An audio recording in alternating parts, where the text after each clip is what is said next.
Hi, I'm Rick Barron, your host, and welcome to That's Life, I Swear. There are some people out there who defy the odds, no matter what. That said, this episode is about the life of Hilaree Nelson. She was one of the world's most accomplished ski mountaineers. With over 40 expeditions, she built an impressive record of first descents as a woman. She once said, "We can throw down just as hard as the men." Let's jump into this. With some of the profiles I've shared with you over the months, Hilaree Nelson was an individual who sought to play with life, not in a safe and comfortable manner.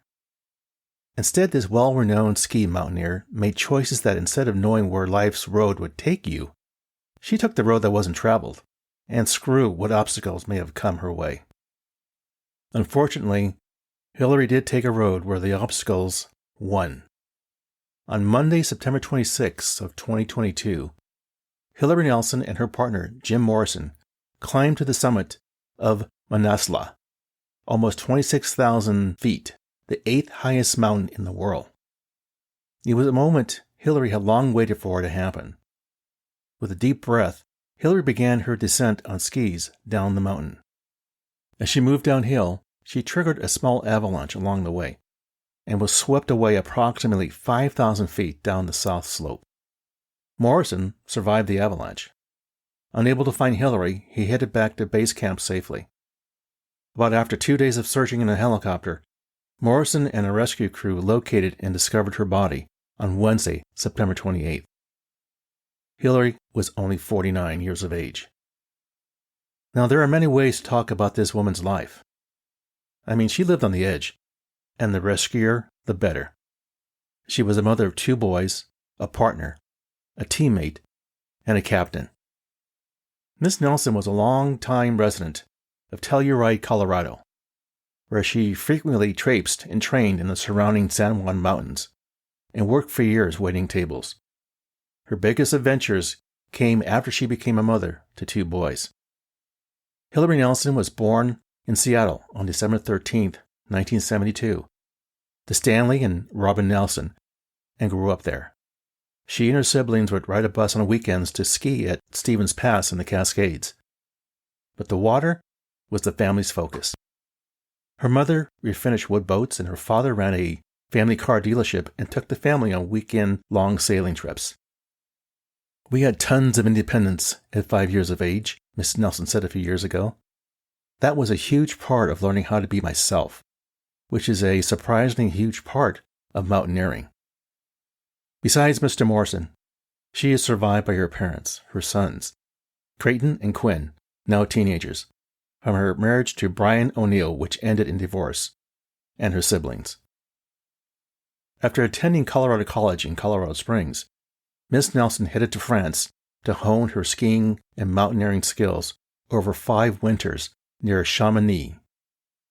She soon gained sponsorships, most notably with North Face, with a current roster of outdoor athletes, including the climber Alex Hanaud and the explorer and filmmaker Jimmy Jen. Hilaree's life as a ski mountaineer was a collection of many first descents through more than 40 expeditions that took her to about 16 different countries. She was revered as the most prolific ski mountaineer of her generation. Now, during her life, she took on adventures only many of us can just fantasize about in our heads. Now, in 2012, Hilaree was the first female to link 2 8,000 peaks, Everest and Lhotse, in one 24-hour push. Now, think about that for a moment, will you? Mount Everest is a little over 29,000 feet high, and Lhotse is almost 28,000 feet high. People, this isn't just a Sunday morning walk. The total feet of both mountains equal a little over 10 miles in the snow, up and down high cliffs. Are you getting it? The well-known climber Conrad Ankler, an occasional expedition partner of Hilaree, said in a phone interview that the Lhotse expedition was as consequential and a mountaineering feat as any in the past decade. While Nelson was considered a pioneer for women in adventure sports, her achievements prove without question she was as strong as the strongest men, bar none. Now, just for kicks, in 2018, she returned to Lhotse a second time to ski from the summit. I mean, yeah, as one would do.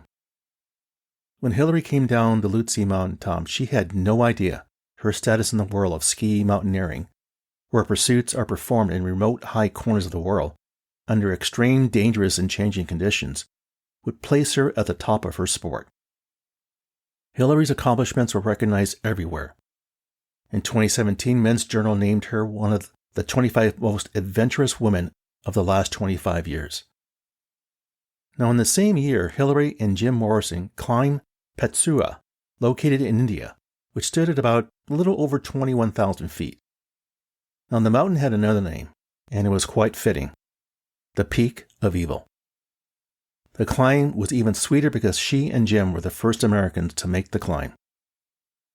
Trust me when I say that this was no easy climb. It was very icy, with almost no visibility. Nevertheless, her perseverance with this objective and ultimate success later earned her the National Geographic Adventure of the Year for 2018. Now, would you believe that 2 weeks after Hilaree and Jim returned from India, they climbed the Kasson Ridge, a challenging route located in Denali National Park Reserve. And yes, they came skiing down the mountain. For Hilaree, skiing was her oxygen. Hilaree once said, and I quote, "It's so hard to put into words. I put my skis on while looking at the tallest mountain peaks in the world. There's not a soul on it. It's airy and beautiful and intimidating and scary all at the same time." End quote. I mean, this was Hilaree.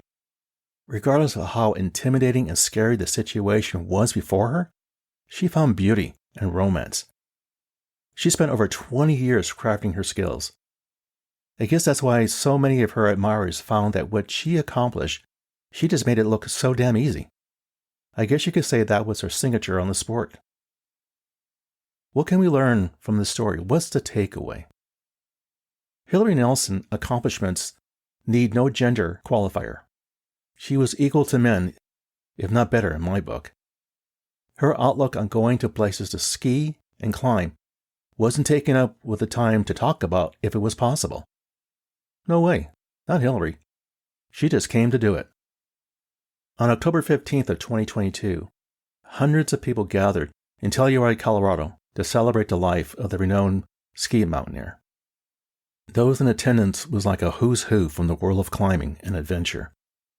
Academy Award winner Jimmy Chin, for his 2018 documentary Free Solo, told many stories of his long friendship. Extreme skier Kit Telluride expressed how impressed she was about Hilaree's bravery on numerous expeditions from Denali, Antarctica, and to the Himalayas. Now, there was a few athletes who could not attend Hilaree's burial express their thoughts on social media. I read some of them, but there was one I thought hit the nail on the head about who Hilaree was. Emily Harrington, a professional mountain climber, wrote this post on Instagram. I quote, "Hilaree was a force to be remembered, not for this accent or even the physical mountains she climbed and so expertly skied down, but for not having to apologize for paving the way for women in this space to be everything they want to be." End quote. Well, there you go. That's life, I swear. For further information regarding the material covered in this episode, I invite you to visit my website that you can find on either Apple Podcasts or Google Podcasts for show notes calling out key pieces of content mentioned and the episode transcript. As always, I thank you for listening. Be sure to subscribe here or wherever you get your podcasts so you don't miss an episode. See you soon.